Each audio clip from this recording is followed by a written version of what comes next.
Hello SDM sir. So hey guys, मैं हरिराम आप सभी से एक कंपनी के बारे में बताने जा रहा हूं। इस कंपनी को लेकर कुछ भी गलतियां हो तो आप लोग कमेंट सेक्शन में जरूर बोलें। तो चलो इस वीडियो को शुरू करते हैं। शुरू करने से पहले चैनल को सब्सक्राइब कर लें ताकि ऐसा आने वाले वीडियो आप तक जरूर से जरूर पहुंच सके। तो पहले वीडियो देखिए। तो ये सिंगरौली मध्य प्रदेश के EMRL बंदा कोलबरा की कंपनी द्वारा जबरन आदिवासी की जमीन कब्जा कर रही है।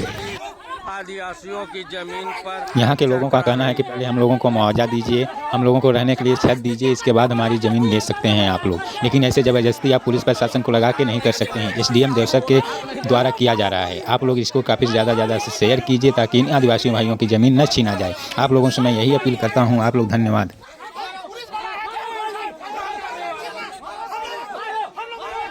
तो देवसर SDM अपनी कुछ बात रखे हैं, पहले वो सुनिए आप लोग।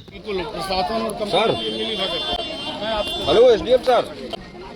क्या क्या कहना है आपका? कोई अनावश्यक नहीं। आप प्रशासन का नेतृत्व कर रहे हैं। हाँ, बस ये इतने बताइए। एक सेकंड सर। हाँ, सरकारी जमीन न पा रहा है। एक सेकंड। नहीं तो आदिवासियों का कहना है कि ये हमारे कब्जे में था। आम महुआ पेड़ हम लोग उपयोग कर रहे थे। सरकार कहती है कि आदिवासियों के साथ हैं, इनके साथ अन्याय नहीं होगा। किसी के साथ अन्याय नहीं होगा। नहीं, इनका कहना है कि ये जमीन कब्जा कर रही कंपनी कोटा केबिन खोल रही। कब्जा नहीं कर रही है कंपनी को। फिर इतनी जिले भर की प्रशासनिक अमला और ये पुलिस लोग क्यों आए हैं? ये कब्जा नहीं कर रही थी क्यों? ये उसी को नाप के देने के लिए आए हैं। हाँ, किसको नाप के कितनी यहाँ पे शासकीय जमीन है सर? अब ये तो मैं नहीं बता सकता अभी ऐसे आपको। ये दो हेक्टेयर की जमीन है जिसको हम नाप के उनको कब्जा देने के लिए आए हैं। किसको कब्जा देंगे सर? कंपनी नहीं। और ये हैं देवसर SDM अखिलेश कुमार सिंह। ये रही भाजपा की क्रूरता, जिसमें न सांसद बोल रहा है न विधायक बोल रहा है। और सिंगरौली में से तो हर एक जगह में भाजपा का ही नेता बना हुआ है, चाहे छोटा हो चाहे बड़ा हो, लेकिन भाजपा का ही नेता है। इसलिए मौन होके मैं मध्य प्रदेश के लोगों से यही कहना चाहता हूं कि सब लोग आइए, इस एकजुट होकर एकता बन के आप लोग इस हासिल को मुकाम कीजिए ताकि यहाँ की जल जंगल जमीन सुरक्षित रह सके। कंपनी को नहीं देना चाहते हैं क्योंकि मुआवजा अभी नहीं दिया है। मुआवजा देने के बाद हर एक चीज़ कर सकता है, उसका ये अधिकरण है, लेकिन इस तरीके से नहीं हो सकता है। ये रही पुलिस प्रशासन की घूरता, जिसमें आप लोग देख ही रहे होंगे ये किस तरह कर रहे हैं। इतने पुलिस आके पूरी सेफ्टी बल के साथ लाठी लेके पूरे आदिवासी भाइयों के सोच रहे हैं कि इनको मार के भगा देना है और हम लोग इनकी ज़मीन छीन लिया जाए।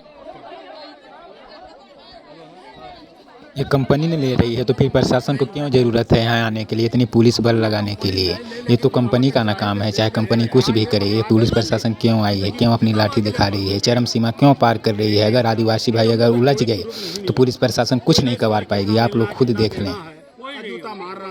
यहाँ के लोगों का कहना है कि पहले हम लोगों को गोली मार दिया जाए, इसके बाद हमारी ज़मीन छीना जाए ताकि हम लोग अपने सुरक्षित जगह पे चला जाएं और पुलिस प्रशासन के बावजूद कंपनी कुछ कर सके इस ज़मीन को। जो भी करे उसका तो कुछ नहीं कह सकते हैं, लेकिन मीडिया बंधु लोग इतनी काबिल हैं कि पहुँचे और इस मुकाम को हासिल किए।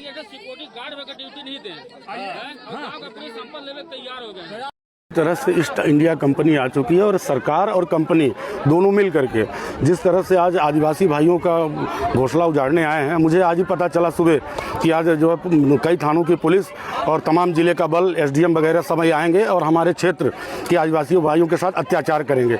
उसके लिए मैं ही आया हूं और मैं ये चाहूँगा कि पहले इनका मुआवजा दे दे कंपनी, इसके बाद इनको यहाँ से हटाया जाए। अन्यथा ये गलत है, मैं इसका विरोध करता हूँ। यदि ऐसा नहीं होता तो हम सब ग्रामीण जन मिल करके और इसका और विरोध करेंगे और जब तक हमारी मांग पूरी नहीं होगी हमारा विरोध चलता रहेगा और कंपनी वाले और प्रशासन दोनों वापस जाए।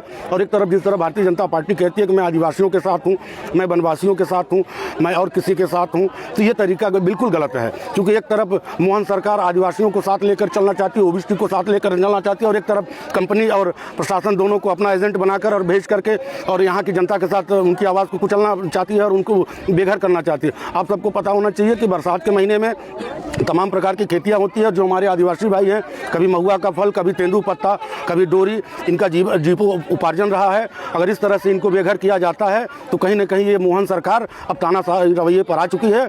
और हम सब मिल करके, इस पूरे ग्रामवासी मिल करके, कोई इकलौता उपेंद्र द्विवेदी नहीं कह रहा है, पूरे ग्रामवासी कह रहे हैं कि ये गलत हो रहा है और मैं इनके साथ हूँ और हमेशा साथ खड़ा रहूँगा। मैं यही आप लोगों से अपील करना चाहता हूं कि इस वीडियो को ज़्यादा से ज़्यादा शेयर कीजिए और आने वाली वीडियो आप तक जरूर से जरूर पहुंच सके। और इस चैनल को सब्सक्राइब कर लें, फॉलो कर लें।